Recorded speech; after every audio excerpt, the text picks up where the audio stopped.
Picture this. It's 1943, the height of World War II. American soldiers are dying on European battlefields fighting against Nazi Germany. But here, in the middle of Texas farmland, something extraordinary is happening.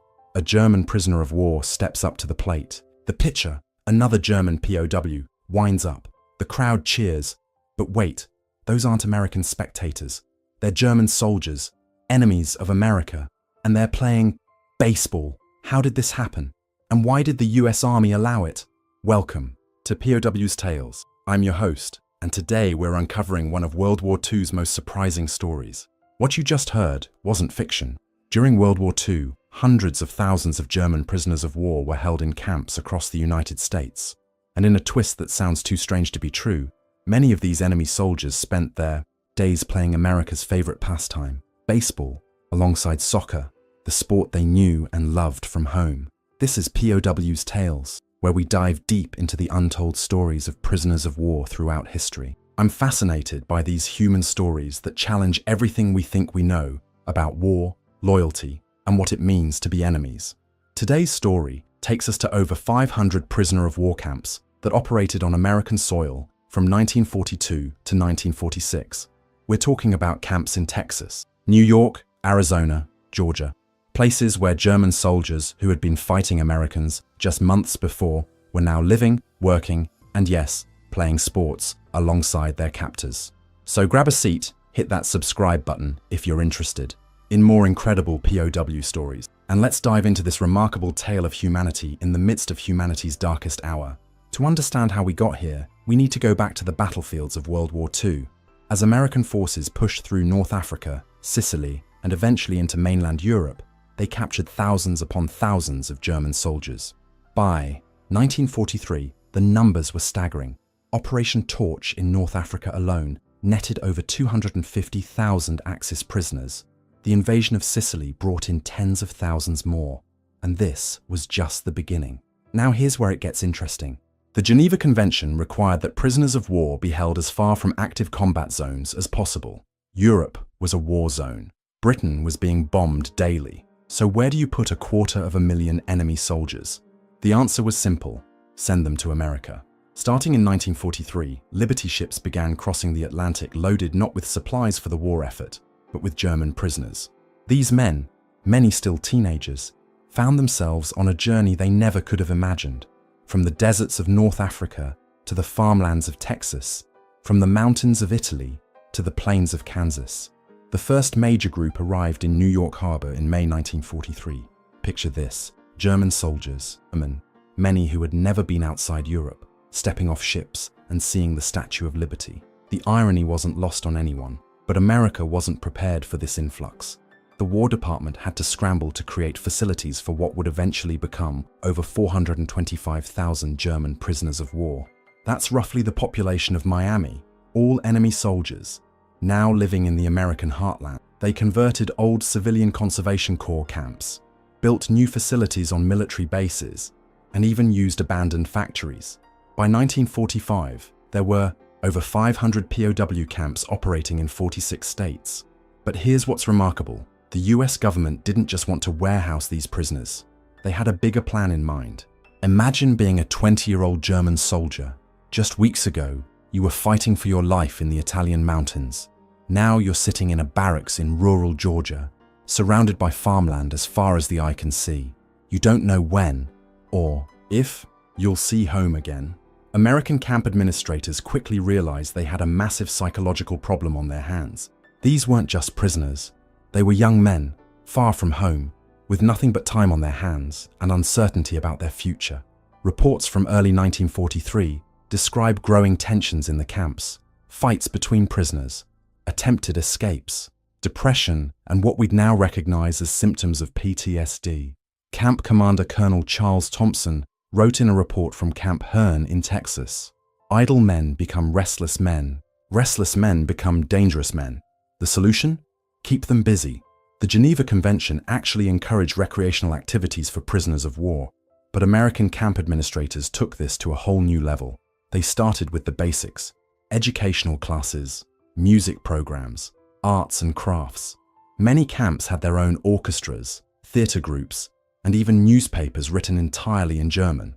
But it was the introduction of sports that really changed everything. And this is where our story really begins, because American administrators didn't just allow sports, they actively encouraged them. They provided equipment, built facilities, and even organized leagues. At Camp Alva in Oklahoma, prisoners built a full soccer field complete with wooden bleachers. At Camp Concordia in Kansas, they constructed multiple baseball diamonds. Some camps even had swimming pools and tennis courts. But why? What was really going on here? The American approach to prisoner of war management during World War II was revolutionary. While other nations focused purely on containment, the United States had a much more sophisticated strategy. It came down to 3 key objectives. First, prevent escapes and maintain order. Second, extract useful intelligence. And third, and this might surprise you, begin the process of denazification.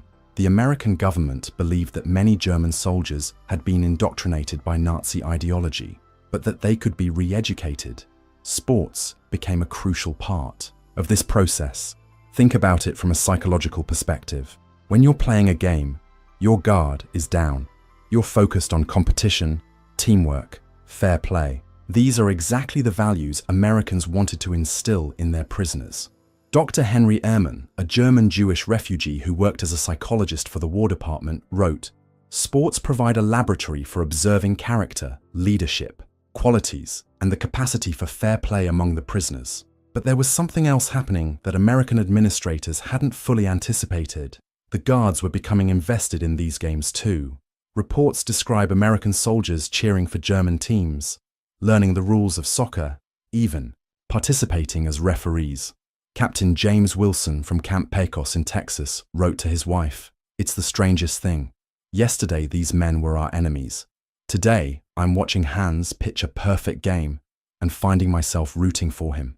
This wasn't part of the official strategy, but it was having a profound effect on both sides.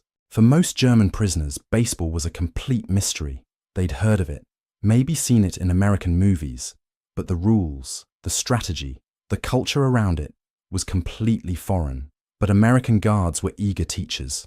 At Camp Hood in Texas, Sergeant Mike O'Sullivan started what he called Baseball University, informal classes where he taught German prisoners everything from how to hold a bat to the infield fly rule. The learning curve was steep. Early games were, frankly, disasters. Wilhelm Müller, a former Afrika Korps soldier, wrote in his diary, "This American game makes no sense. Why do you run in a circle? Where is the goal? But Germans are nothing if not methodical." They approached baseball like a military operation, studying strategy, practicing fundamentals, analyzing every aspect of the game. Within months, the quality of play was remarkable. At Camp Alva in Oklahoma, the German POW League became so competitive that guards started placing bets on games. And here's where it gets really interesting. These weren't just casual pickup games. We're talking about full leagues, with standings, playoffs, and championship games. Camp Concordia in Kansas had an 8-team league that played a full season from April to September. They had team uniforms, modified POW clothing with team names embroidered on them. They had designated umpires. They even had a camp newspaper that covered the games with box scores and player statistics. The level of organization was extraordinary. At Camp Hearn in Texas, they created what they called the Texas German Baseball League, with teams representing different regions of Germany, Bavaria, Prussia, Saxony, and so on. But the most remarkable thing wasn't the organization. It was what baseball was doing to these men psychologically. For a few hours each day, these German soldiers weren't prisoners of war. They weren't enemies. They weren't even German or American. They were just baseball players, caught up in the timeless drama of the game. Heinrich Weber, captured at Anzio, wrote to his family, quote, "In this strange American game, I have found something I didn't know I was missing, the simple joy of competition without the fear of death." The games became events. American guards would bring their families to watch. Local townspeople would sometimes attend. Food vendors, usually other POWs, would sell snacks. It was surreal. In the middle of a world war, in the heart of America, enemy soldiers were playing baseball while their captors cheered. But if baseball was America's gift to German POWs, soccer was Germany's gift back. while German prisoners struggled to understand baseball, soccer, or football as they called it, was like breathing to them. This was their game, their passion, their connection to home. Every German soldier, it seemed, had played soccer back home. They knew the strategies, the skills, the culture, and when American administrators provided them with soccer balls and field space, something magical happened. The quality of play was immediately impressive. These weren't casual kick-arounds. We're talking about highly skilled, intensely competitive matches that drew crowds of both prisoners and guards. At Camp Mexia in Texas, the soccer league was so popular that they had to build multiple fields to accommodate all the teams that wanted to play. By 1944, they had a 16-team league with over 400 active players. But soccer wasn't just recreation for these German prisoners. It was identity. It was a way to remember who they were before the war, before they became POWs, before their world turned upside down. The teams often represented different military units or regions of Germany. You had the Bavarian Lions playing against the Prussian Eagles, the Afrika Korps veterans versus the Italian campaign survivors. These weren't just games. They were battles for regional pride, for military unit honor, for personal dignity. Klaus Richter, a former Wehrmacht officer held at Camp Clinton in Mississippi, described soccer games as our chance to be German again. Not prisoners, not numbers, but proud German soldiers representing our homeland. The skill level was so high that American guards, many of whom had never seen quality soccer before, became fascinated by the game. Sergeant Bobby Martinez, from Camp Huntsville in Texas, had never seen soccer before being assigned to guard duty. He wrote in his journal, "These Germans make this ball do things I didn't know were possible. It's like watching magic." American guards started learning the rules, understanding the strategies, even trying to play themselves, though with limited success against opponents who had been playing since childhood. But here's what's really remarkable. The American guards didn't just watch these soccer games. They became invested in them. They picked favorite teams, learned player names, followed standings. At Camp Blanding in Florida, guards created their own betting pool on soccer matches. At Camp Polk in Louisiana, the commanding officers started attending championship games, presenting trophies to winning teams. These soccer matches became the heartbeat of POW camp life. They were scheduled events that the entire camp revolved around. Work details were arranged so they wouldn't conflict with important games. Even punishment duties were sometimes postponed if they would cause a player to miss a crucial match. The passion was infectious. American guards found themselves learning German phrases, not for interrogation or official business, but to better understand the trash talk during heated soccer matches. And something else was happening that nobody had anticipated. These soccer games were becoming a bridge between two cultures, two armies, two groups of men who were supposed to hate each other. But the most surprising development was yet to come. The games where Americans and Germans played not against each other, but with each other. By mid-1944, something unprecedented was happening in POW camps across America. The rigid barrier between captors and prisoners was beginning to blur, at least when it came to sports. It started small. An American guard would join a POW soccer practice session because they were short a player. A German prisoner with baseball skills would help teach other POWs while an American guard watched and learned. But gradually, these informal interactions evolved into something much more significant. Actual mixed teams competing against other camps or local civilian groups. The first recorded mixed team competition took place at Camp Hood, Texas in July 1944. A combined team of American guards and German POWs played against a team from a nearby army base. The result? The mixed team won 7-3 in soccer and 12-4 in baseball. More importantly, both sides described the experience as extraordinary and unforgettable. But this raised serious questions for military leadership. Was it appropriate for American soldiers to be teammates with enemy prisoners? What message did this send about the war effort? The debate reached all the way to the War Department in Washington. Some officials worried that fraternization between guards and prisoners would compromise security and discipline. But camp commanders argued that sports actually improved security. POWs who were engaged in athletics were less likely to attempt escape, less likely to cause disciplinary problems, and more cooperative with camp operations. The data supported this argument. Camps with active sports programs had significantly lower rates of escape attempts, violence, and other security incidents. So the mixed team competitions continued, and they became some of the most popular events in POW camp history. At Camp Alva, in Oklahoma, monthly soccer matches between mixed teams drew crowds of over 1,000 spectators, POWs, guards, their families, and local townspeople. These games had an almost carnival atmosphere. Local vendors would sell food and drinks. Children would collect autographs from both American and German players. Military bands would play both American and German songs, though carefully avoiding anything with Nazi associations. For many participants, these were the most positive experiences of their entire war. Technical Sergeant Robert Lynch from Massachusetts, stationed at Camp Carson in Colorado, wrote to his parents, "I know it sounds crazy, but playing soccer with these German fellows has been the best part of my army service. Hans and Wilhelm are better teammates than some Americans I've served with." On the German side, Unteroffizier Fritz Bauer wrote in his diary, "Today I played football with my American captors. We won together, celebrated together, shared jokes I never thought possible. For 2 hours, there was no war."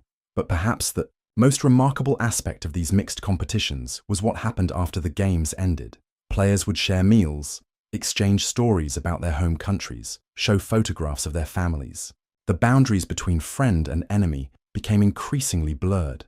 This level of interaction would have been unthinkable in German or Japanese POW camps, where Allied prisoners faced brutal conditions and were often worked to death. The American approach was creating something entirely new in the history of warfare: genuine human connections between enemy combatants.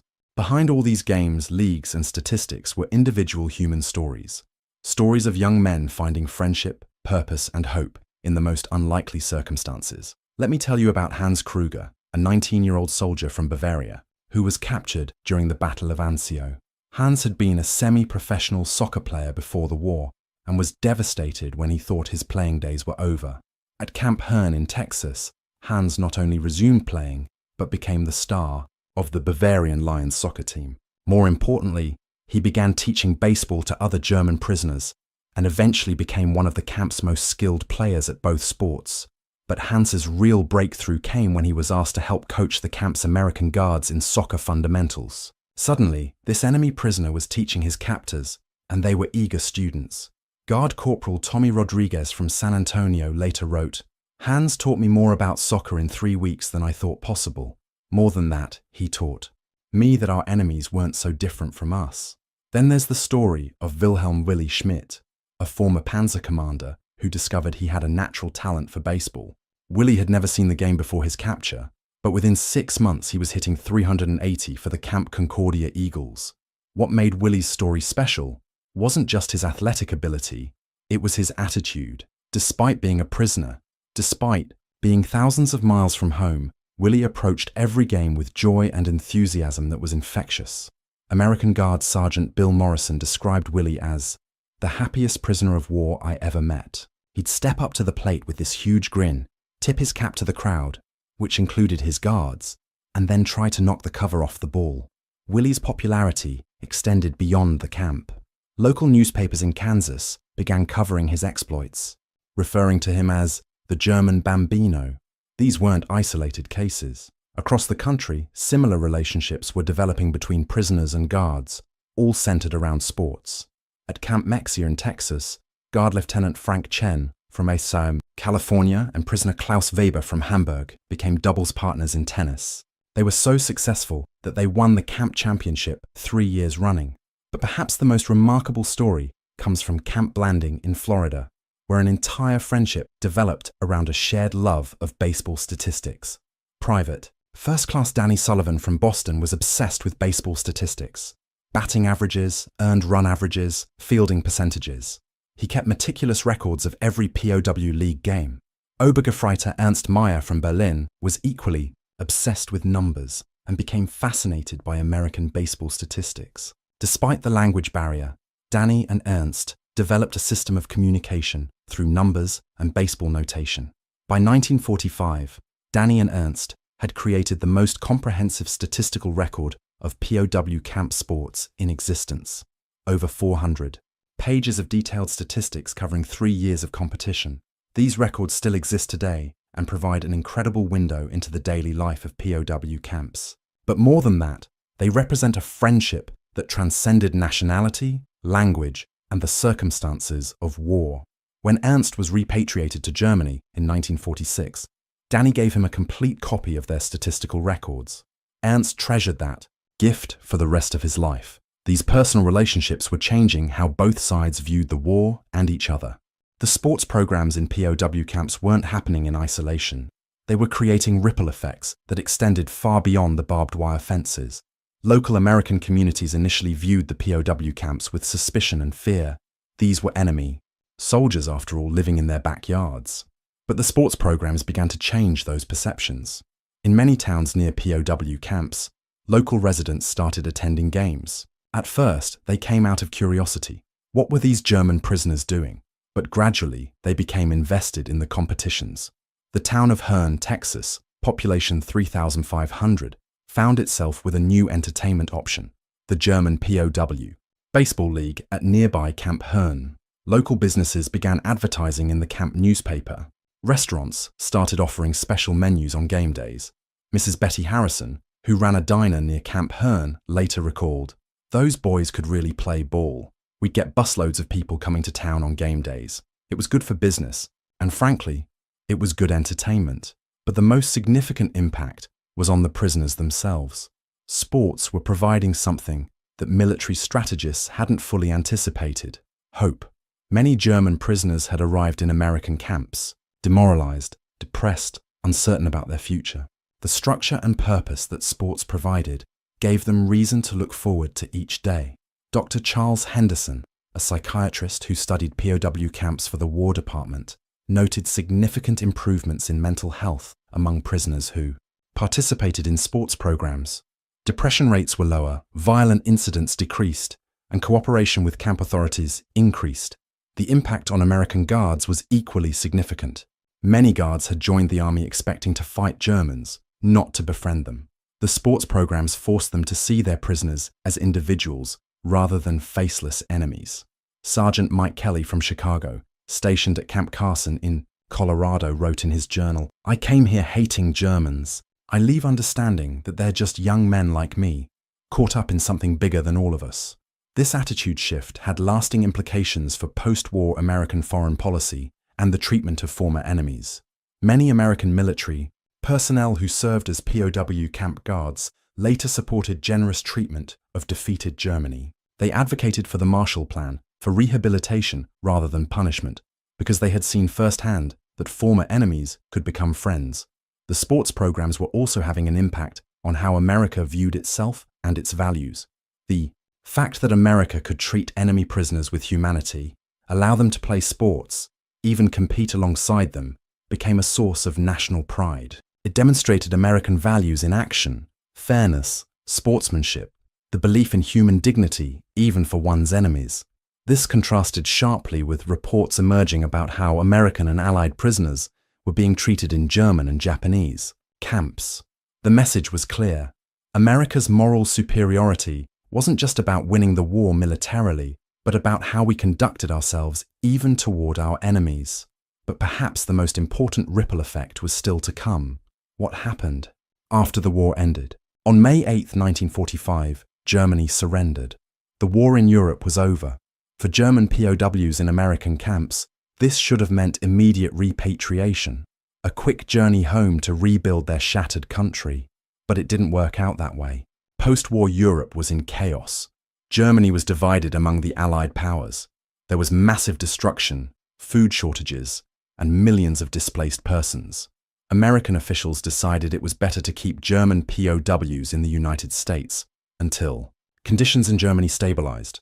This meant that many German prisoners remained in American camps until 1946, and some stayed even longer. For these men, sports continued to be a crucial part of their daily lives.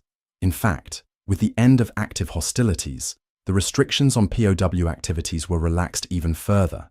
The sports programs became more elaborate, more organized, and more integrated with local American communities. At Camp Concordia in Kansas, the 1946 baseball season included teams made up entirely of American guards, competing against German POW teams. The championship series that year drew over 2,000 spectators and was covered by newspapers across the Midwest. But as 1946 progressed, repatriation began in earnest. Ships started carrying German prisoners back across the Atlantic, the same journey they had made in reverse 3 years earlier, but under very different circumstances. For many prisoners, leaving America was bittersweet. They were eager to return home to their families, but they had formed genuine friendships in the camps. The farewells were remarkably emotional. American guards gave their German friends personal gifts, photographs, letters of recommendation, even sports equipment to take back to Germany. Hans Kruger, our Bavarian soccer star, received a complete baseball uniform from the guards at Camp Herne: jersey, pants, cleats, glove, and bat. The jersey had Kruger embroidered on the back, just like a professional player. Willi Schmidt, the German Bambino, was given a baseball autographed by every American guard at Camp Concordia, along with his complete batting statistics from 3 seasons of play. But the gifts went both directions. German prisoners gave their American friends handmade crafts, family photographs, and promises to stay in touch. Ernst Meyer, our statistics enthusiast, gave his friend Danny Sullivan a hand-carved wooden baseball bat with both their names engraved. In German and English, many prisoners and guards exchanged addresses and promised to write. And remarkably, many of them kept those promises for decades to come. As the ships pulled away from American ports, carrying German prisoners back to Europe, they took with them not just men, but memories, friendships, and a completely different understanding of their former enemies. But this wasn't the end of the story. In some ways, it was just the beginning. The Germany that the POWs returned to in 1946 and 1947 was a country in ruins. Cities were destroyed, the economy had collapsed, and the population was struggling to survive. For many returning prisoners, the contrast with their experience in American POW camps was stark. They had left camps with baseball diamonds, soccer fields, and regular meals to return to a homeland where basic necessities were scarce. But they brought something back with them: skills, experiences, and most importantly, a different perspective on Americans and American values. Hans Kruger returned to his village near Munich and immediately started a baseball club, the first in Bavaria. Using the skills he had learned in Texas, he taught local children the American game. Within 5 years, Munich had a thriving baseball league, and Hans was coaching teams across southern Germany. He always wore the jersey given to him by his American guards. Willi Schmidt returned to Hamburg and used his newfound passion for statistics to help rebuild the city's sports programs. He became a sports administrator, organizing leagues and competitions throughout northern Germany. But the most remarkable developments came in the 1960s, when an entirely unexpected phenomenon began occurring. German former POWs started returning to America as tourists, specifically to visit the camps where they had been held. The first documented case was in 1963, when a group of 12 former prisoners from Camp Herne organized a reunion trip to Texas. They wanted to see the camp, now abandoned, and if possible, reconnect with their former guards. What they found was extraordinary. Not only had many of the American guards stayed in the area, but the local community remembered them fondly. The reunion made headlines across Texas. Here were former German soldiers, now successful businessmen and professionals, returning to thank their former captors for treating them with dignity and humanity. The mayor of Herne organized a special ceremony at the old campsite. Hans Kruger, now 41 and a successful sports equipment manufacturer, threw out the first pitch at a commemorative baseball game. But the most emotional moment came when Willi Schmidt was reunited with Sergeant Bill Morrison, the guard who had nicknamed him the German Bambino. Morrison, now a high school principal in Kansas, had kept every newspaper clipping about Willi's baseball exploits. Willi had brought the signed baseball given to him by the Camp Concordia guards, still in perfect condition after 17 years. These reunions sparked a wave of similar visits throughout the 1960s and 70s. Former POWs returned to camps in Kansas, Oklahoma, Arizona, New York, anywhere they had been held. Local communities embraced these visits. Towns that had once housed German prisoners organized festivals, parades, and ceremonies, honoring both the former POWs and their American guards. The reunions revealed something remarkable. The bonds formed through sports in those POW camps had lasted decades. Men who had been enemies in their 20s were now friends in their 40s and 50s. At a 1968 reunion at the former site of Camp Alva in Oklahoma, 34 former German prisoners and 28 former American guards attended. They organized a commemorative soccer match, Germans versus Americans, just like old times. The Germans won 3-2, and both teams celebrated together afterward, just as they had 25 years earlier. These reunions weren't just personal, they were symbolic of the broader transformation in German-American relations during the Cold War. The relationships formed in American POW camps during World War II had implications far beyond individual friendships. They became part of the foundation for the German-American alliance that would define the Cold War era. Many former POWs became advocates for German-American cooperation when they returned to Germany. They had seen American democracy in action, experienced American values firsthand, and understood that Americans could be trusted partners, not just conquerors.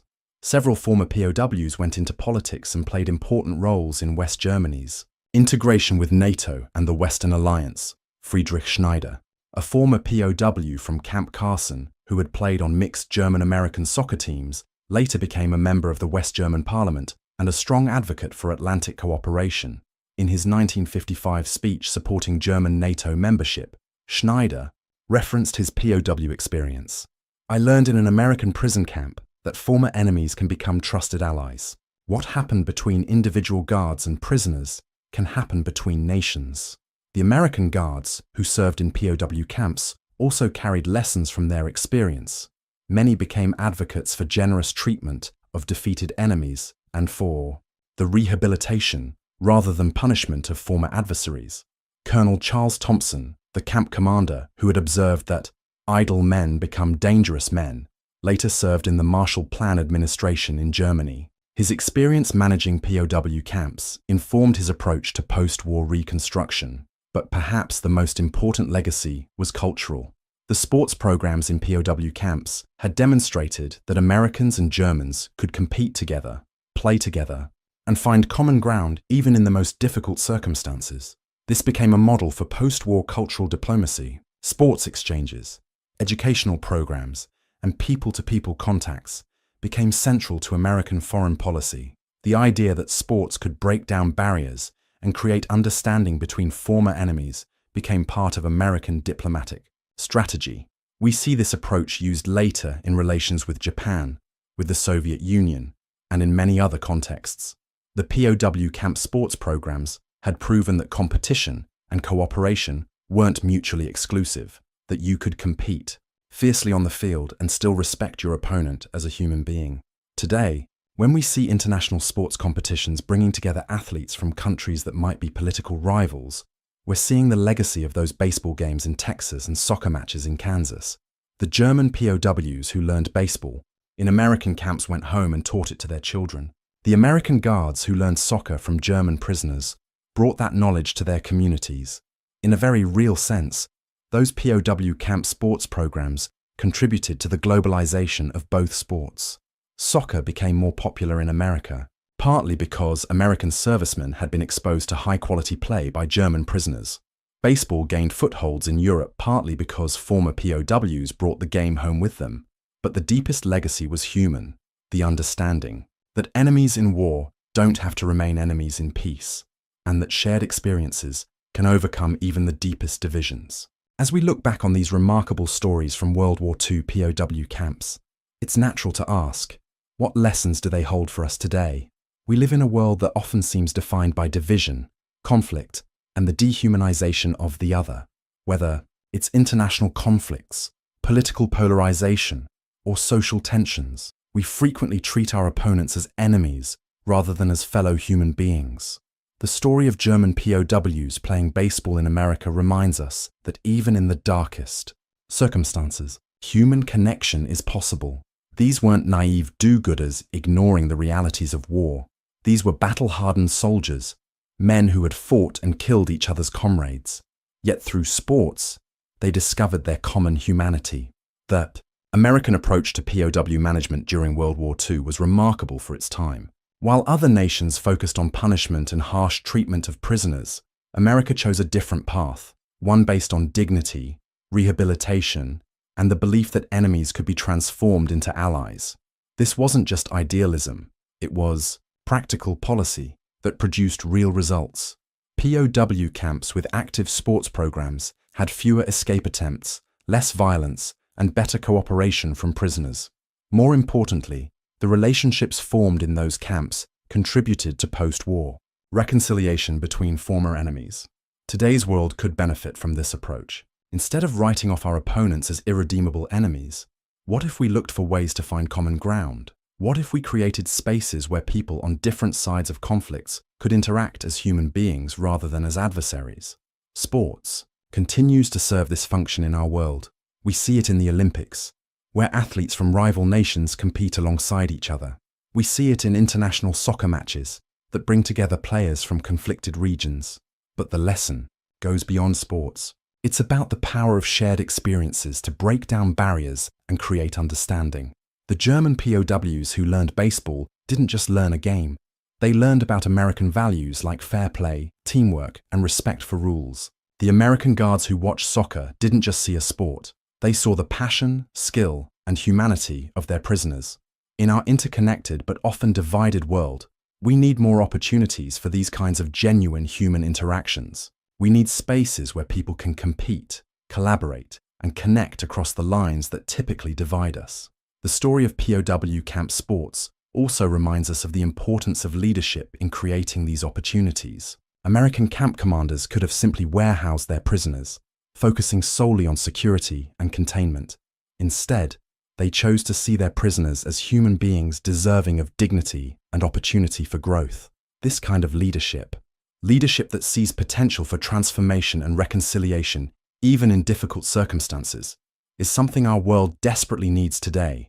Whether it's in international relations, community conflicts, or personal disagreements, the POW camp story shows us that enemies can become friends, that understanding can overcome prejudice, and that shared experiences can build bridges across even the deepest divisions. The baseball games played by German prisoners in Texas weren't just recreational activities, they were acts of hope that human beings could find connection. Even in the midst of humanity's darkest hour, that hope was justified. Those games helped lay the foundation for decades of German-American friendship and cooperation. The question for us is, what games can we play today? What shared experiences can we create? What bridges can we build? Today, if you drive through the Texas countryside where Camp Hearn once stood, you'll find only traces of what was once there. The barracks are gone, the guard towers demolished, the administrative buildings torn down. But if you look closely, you can still see the outline of the baseball diamond where Hans Kruger learned to play America's pastime. The pitcher's mound is just a slight rise in the ground now, but it's still there. Local historians have placed a small marker here, noting that this was once the site of a POW camp. It mentions that prisoners were held here from 1943 to 1946, but it doesn't tell the full story. It doesn't mention the cheers that echoed across these fields as German soldiers rounded the bases. It doesn't describe the American guards who learned to love soccer by watching their prisoners play.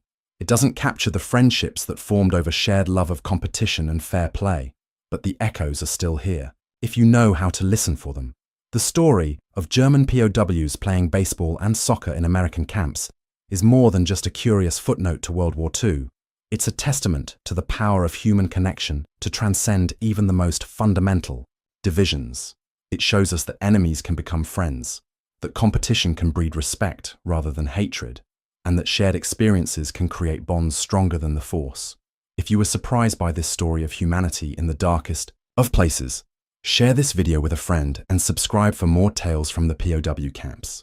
At exactly 10:22 a.m. on June 4, 1942, a single American bomb fell toward the flight deck of the Japanese aircraft carrier Akagi. In the next 8 minutes, this bomb would destroy the most powerful warship in the Pacific and change the course of World War II forever. But here's what the 2,000 men aboard didn't know that morning. American codebreakers had been reading their secret messages for weeks. They were sailing straight into the most devastating trap in naval history. The men aboard Akagi were professional sailors, fathers, sons, brothers. Many had families waiting at home. In the next few hours, 2,000 of them would face a choice between duty and survival. I'm about to tell you the incredible true story of the Akagi, from her birth as Japan's secret weapon to her final tragic moments beneath the Pacific waves. If you or someone you know served in the Navy, you'll recognize the courage and brotherhood that made this ship legendary.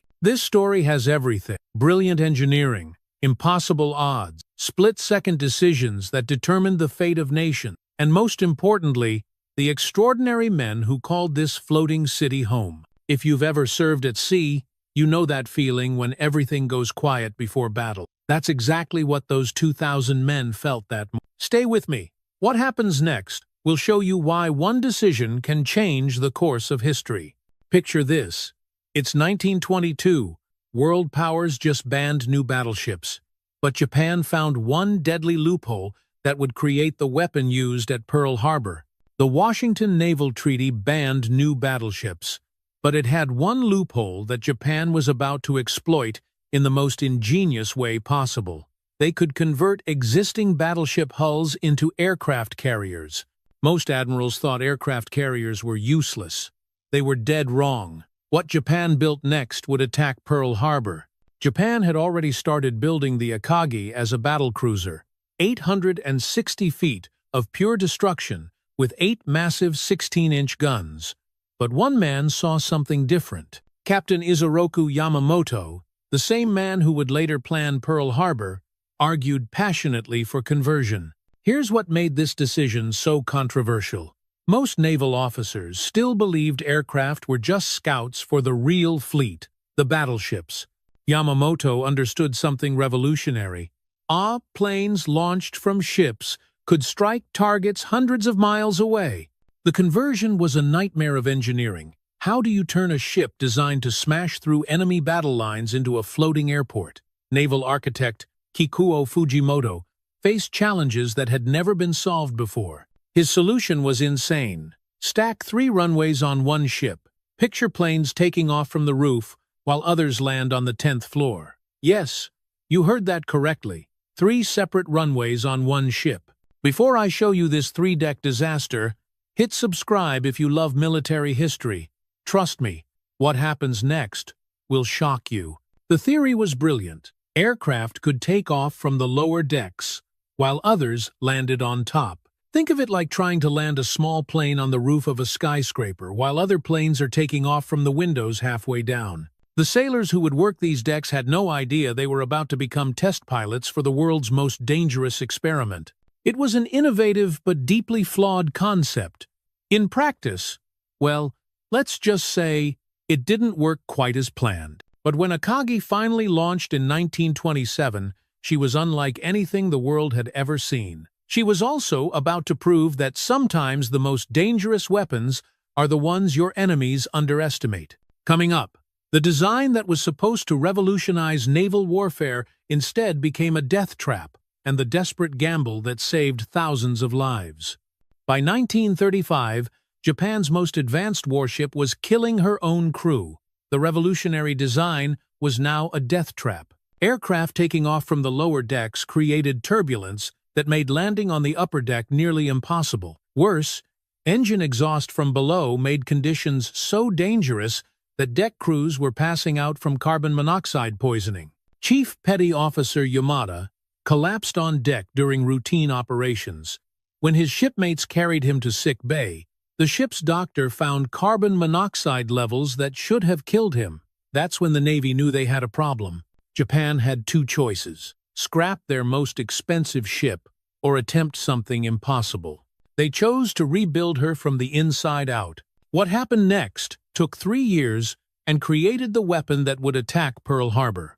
The Akagi that emerged in 1938 was essentially a brand new ship. Gone was the experimental triple-deck layout, replaced by a single massive flight deck that stretched 855 feet, nearly 3 football fields. But here's what made her truly unique. Her island superstructure was on the port side instead of starboard. Why? Japanese carrier doctrine called for alternating island positions, so multiple carriers could operate together without aircraft colliding during formation flights.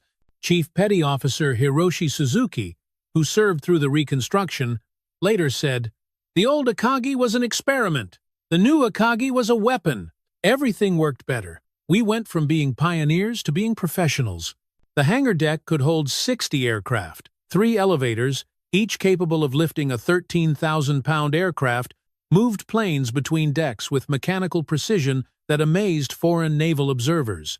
But the most impressive feature was invisible. 3,900 tons of aviation gasoline, stored in compartments protected by the most advanced firefighting systems available. This fuel capacity would prove both Akagi's greatest strength and, ultimately, her fatal weakness. The reconstruction included luxury features that were extraordinary for a warship: a sick bay with full surgical facilities, a library, recreation areas, and even a photography lab for intelligence work. For the 2,000 men aboard, she wasn't just a warship, she was a completely self-contained world. Everything they needed to live, work, and fight for months at a time was right there within those steel walls. These weren't just sailors, they were the crew of what many considered the most advanced warship ever built. When reconstruction finished, Akagi began training with her sister ship, Kaga. Together, they developed the tactics that would devastate Allied forces across the Pacific. But they were also training for a mission so secret that only a handful of men knew the target: a surprise attack on the American naval base at Pearl Harbor, Hawaii.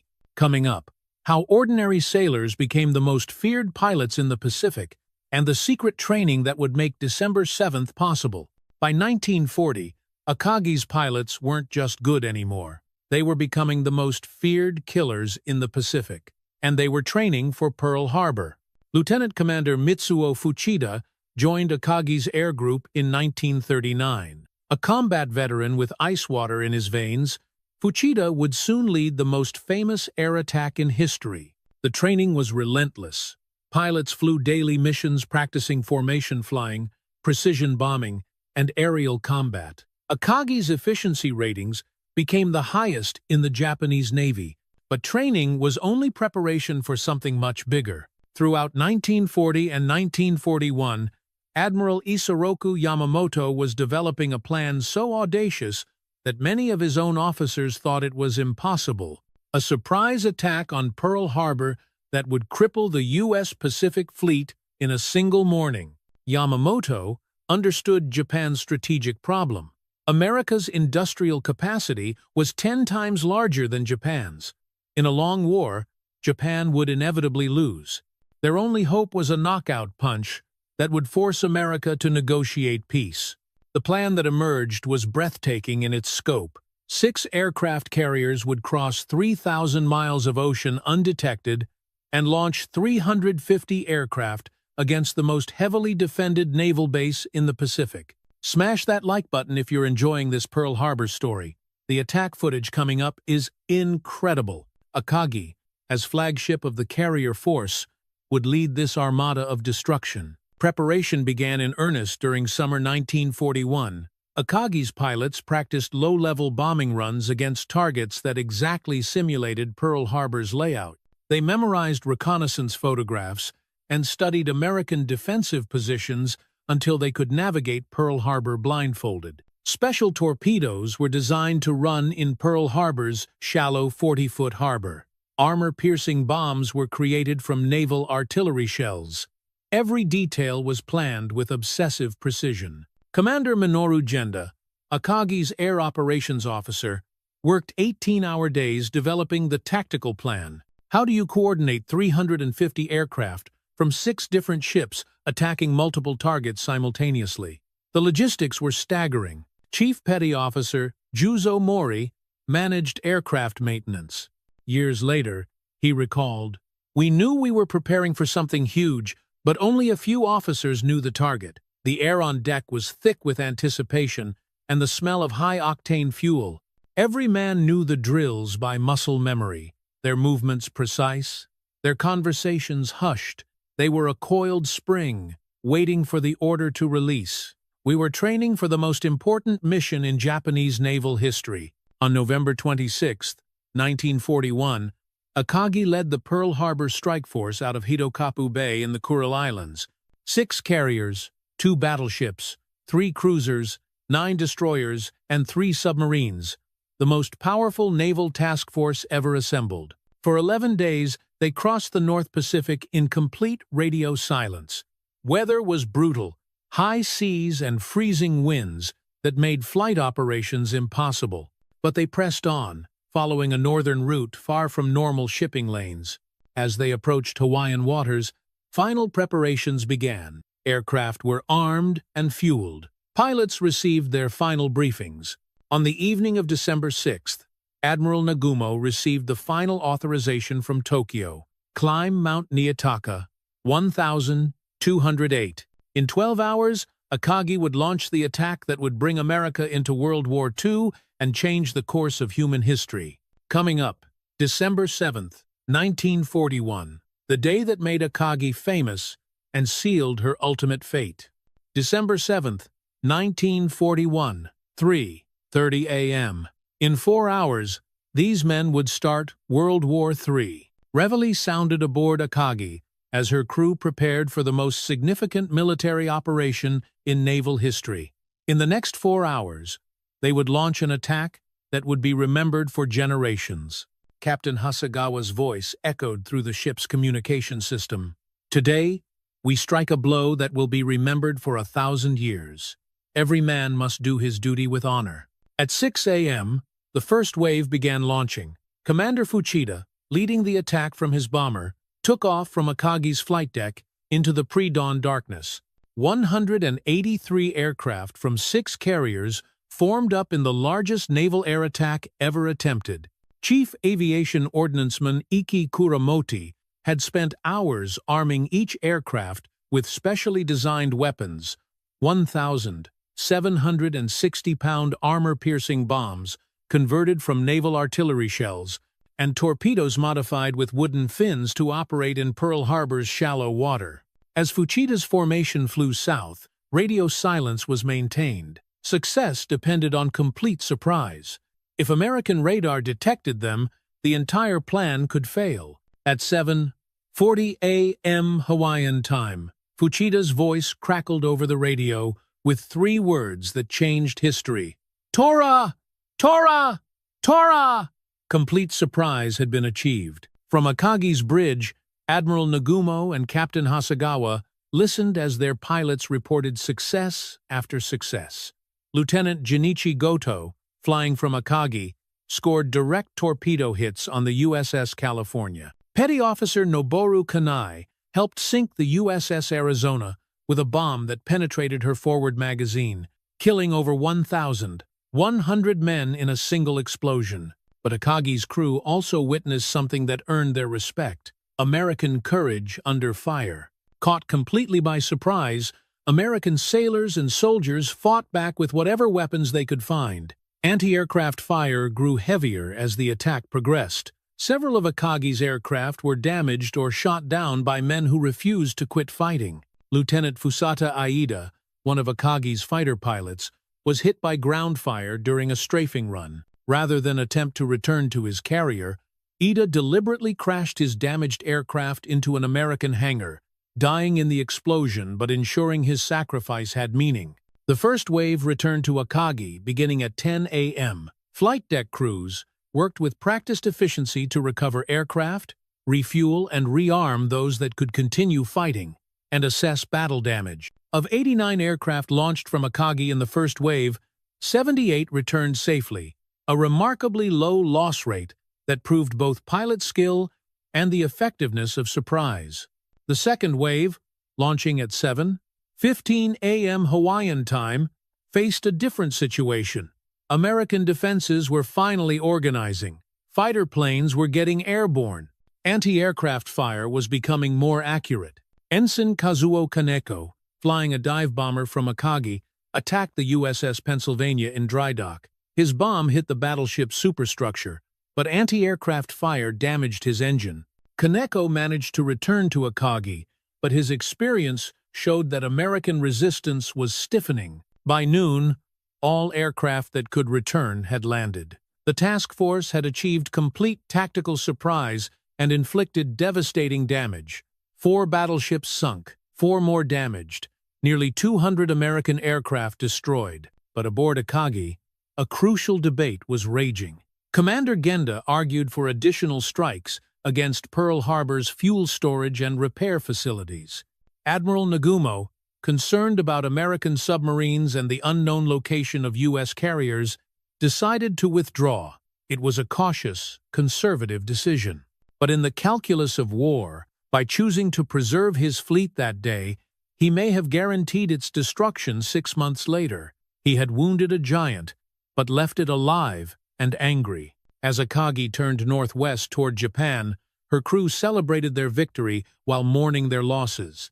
29 aircraft from all 6 carriers had been shot down. Among Akagi's casualties was Lieutenant Iida, whose sacrifice had inspired the entire task force. The Pearl Harbor attack made Akagi famous throughout Japan, but it also ensured that America, shocked and unified by the surprise attack, would mobilize its enormous industrial capacity for total war, a war that would ultimately doom the ship that had started it. Coming up, 6 months of unstoppable victory that made Akagi's crew believe they were invincible, right before everything went wrong. 6 months of unstoppable victory, every battle won, every enemy crushed. Akagi's crew believed they were invincible. That belief would destroy them. January to May 1942. Total domination. Akagi's aircraft sank British cruisers, destroyed Allied bases, conquered territories across 10,000 miles of ocean. But success was creating a deadly problem. Chief Petty Officer Yoshiaki Toshioka managed aircraft maintenance during these intensive operations. Years later, he recalled, "We were operating at a pace that should have been impossible. Aircraft launching and recovering almost continuously, maintenance crews working around the clock. But everything worked perfectly. Akagi was like a machine that never broke down." By February 1942, Akagi was operating in the Indian Ocean 10,000 miles from Japan. The ship that had been launched in 1927 was now projecting Japanese power across half the globe. The Ceylon raid showcased Akagi at the absolute height of her capabilities.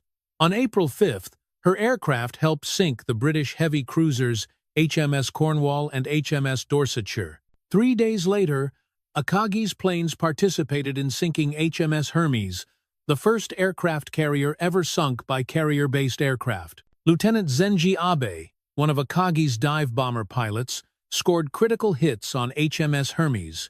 Years later, he reflected, "We respected our British opponents. They fought bravely with inferior equipment.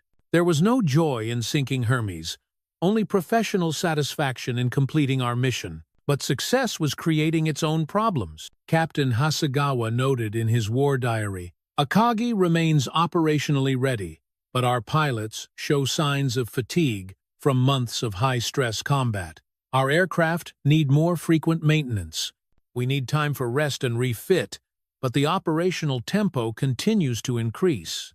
Japanese conquests had been so rapid and extensive that consolidating control required enormous resources. Akagi found herself supporting garrison forces across thousands of miles of ocean, spreading her capabilities dangerously thin. In May 1942, the Battle of the Coral Sea provided the first hint that something was changing. Though Akagi didn't directly engage American carriers, the battle ended as a tactical draw, the first check to Japanese expansion. More troubling were intelligence reports about American capabilities.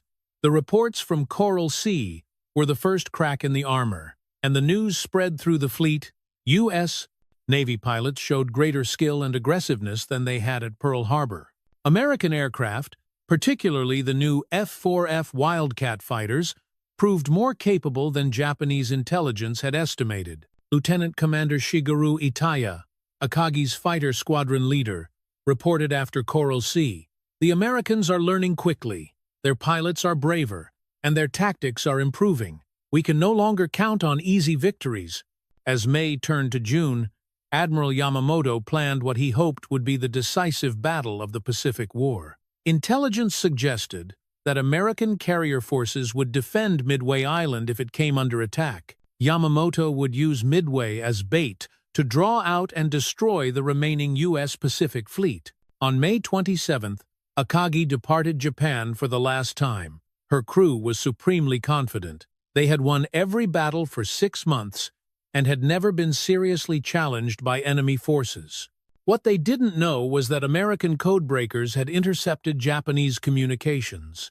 Admiral Chester Nimitz knew exactly when and where the Japanese would attack. He was preparing a trap of his own. As Akagi steamed toward Midway, her crew maintained their professional routine. Aircraft were maintained, weapons were checked, pilots studied their target folders.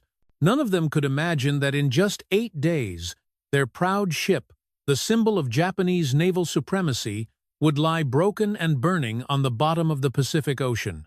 Coming up, June 4th, 1942, the morning that changed everything. How one perfectly placed American bomb destroyed the most powerful warship in the Pacific in less than 8 minutes. June 4th, 1942, dawned clear and calm, 200 miles northwest of Midway Island. Aboard Akagi, the routine of combat operations began exactly as it had dozens of times before. What her crew didn't know was that 3 American carrier task forces were waiting in perfect ambush position, armed with complete knowledge of Japanese plans. At 4:30 a.m., Akagi began launching the first wave against Midway Island. Lieutenant Joichi Tomonaga led 108 aircraft toward what should have been another routine victory. But this time, everything was about to go catastrophically wrong. Commander Fuchida, the hero of Pearl Harbor, was not flying that morning. Suffering from appendicitis, he watched from Akagi's bridge as his pilots departed for what many expected would be their final victory before the Americans sued for peace. At 7 a.m., Lieutenant Tomonaga's voice crackled over the radio, "There is need for a second attack." Midway's defenses were stronger than expected, and the first wave hadn't completely neutralized the island's airfield. This single radio message created the dilemma that would doom Akagi. Admiral Nagumo faced an impossible choice: launch his ship, attack aircraft immediately against Midway, or wait to see if American naval forces appeared. The decision he made in the next few minutes would determine not only Akagi's fate, but the outcome of the entire Pacific War. At 7:15 a.m., Nagumo ordered the second wave aircraft rearmed with land attack weapons for another strike on Midway. Aboard Akagi, ordnance crews began the laborious process of changing torpedoes and armor-piercing bombs for high-explosive bombs. But at 7:28 a.m., a Japanese reconnaissance aircraft reported enemy ships to the northeast. Nagumo immediately suspended the rearming process. Comment below. Did you know one bomb could destroy a massive aircraft carrier?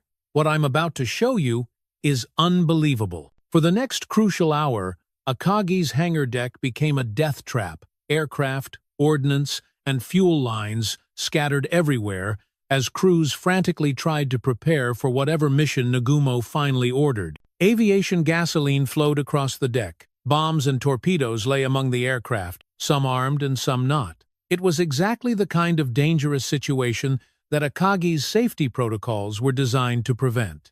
At 8:37 a.m., 15 American torpedo bombers attacked Akagi and her escorts. The Japanese Combat Air Patrol intercepted the slow American aircraft and destroyed 10 of them without suffering a single loss. Similar attacks by torpedo bombers from other American carriers met the same fate. By 10 a.m., American torpedo squadrons had been virtually annihilated, losing 35 of 41 aircraft. Aboard Akagi, the crew felt confident. The Americans were attacking piecemeal and being destroyed in detail. Everything seemed to be going according to plan. But the torpedo attacks, though unsuccessful, had accomplished something crucial. They had drawn the Japanese Combat Air Patrol down to sea level. At 10:22 a.m., Lieutenant Commander Wade McCluskey's dive bombers from USS Enterprise arrived overhead to find Akagi virtually defenseless. Chief Petty Officer Abe Mango was working on the flight deck when he spotted the American dive bombers high overhead. "Enemy aircraft!" he shouted, but it was already too late. Lieutenant Richard Best's 1,000-pound bomb struck Akagi near the midships elevator. The sound wasn't just an explosion. It was the death scream of Japanese naval supremacy, penetrating the flight deck and exploding in the upper hangar deck. The sound wasn't just a loud bang. It was a deep, metallic crunch that vibrated through the deck plates and into the bones of every man aboard. The blast ignited aviation gasoline and set off a chain reaction among the rearmed aircraft. Within seconds, Akagi was transformed from the most powerful warship in the Pacific into a burning, exploding inferno. The damage was beyond catastrophic. Fires spread rapidly through the hangar deck, fed by thousands of gallons of aviation, gasoline, and exploding ordnance. The bomb had also damaged Akagi's steering mechanism, leaving the great carrier circling helplessly at 30 knots while fires consumed her from within. Captain Aoki tried desperately to save his ship.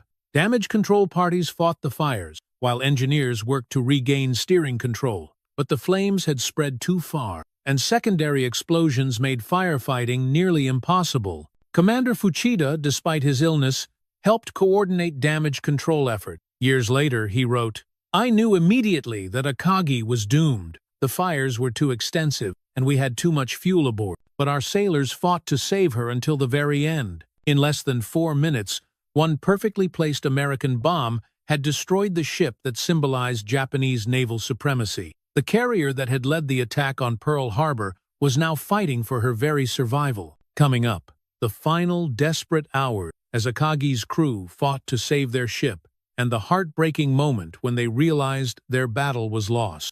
As fires consumed Akagi from within, her crew fought with a courage and determination that would have made any navy proud.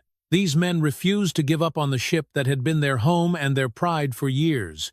Chief Damage Control Petty Officer Watanabe led firefighting teams into smoke-filled compartments that were becoming furnaces. The heat was so intense that steel bulkheads glowed red-hot. But these sailors pressed forward, trying to contain the inferno. Captain Aoki faced the most agonizing decision any naval officer can face. The fires were spreading, and explosions were becoming more frequent and violent. Several damage control teams had been killed or overcome by smoke, yet Akagi was still making way, her engines functioning normally, and sections of the ship remained untouched by fire. At 10:46 a.m., Admiral Nagumo made the difficult decision to transfer his flag to the cruiser Nagara. The battle was far from over. American carriers remained operational, and Japanese forces still had a chance for victory if properly coordinated. But for Akagi's crew, watching their admiral leave was a devastating psychological blow. Seaman First Class Takeshi Maeda later recalled, "When we saw the admiral's boat pulling away, we understood how serious our situation was. But Captain Aoki stayed with us, and we respected him for that. He was determined to save Akagi or die trying." Throughout the morning and afternoon, Akagi's crew performed acts of extraordinary heroism. Aviation machinist Mate Hiroshi Suzuki led a team that managed to jettison armed aircraft from the hangar deck, reducing the risk of further catastrophic explosions. Damage Control Petty Officer Yamamoto organized bucket brigades when the ship's main firefighting systems failed. Men formed human chains, passing buckets of seawater into compartments where the heat was literally melting metal, but the fires continued to spread.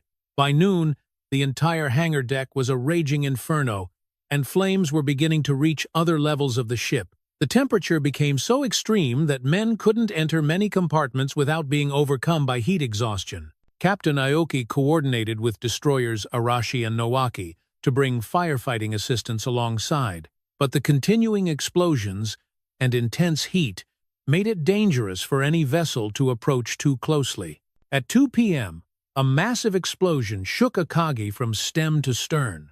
The blast, caused by stored ordnance in the lower hangar, opened several holes in the flight deck and sent debris hundreds of feet into the air. The explosion killed dozens of firefighters and made it brutally clear that Akagi could not be saved. For a captain, the ship is more than a command.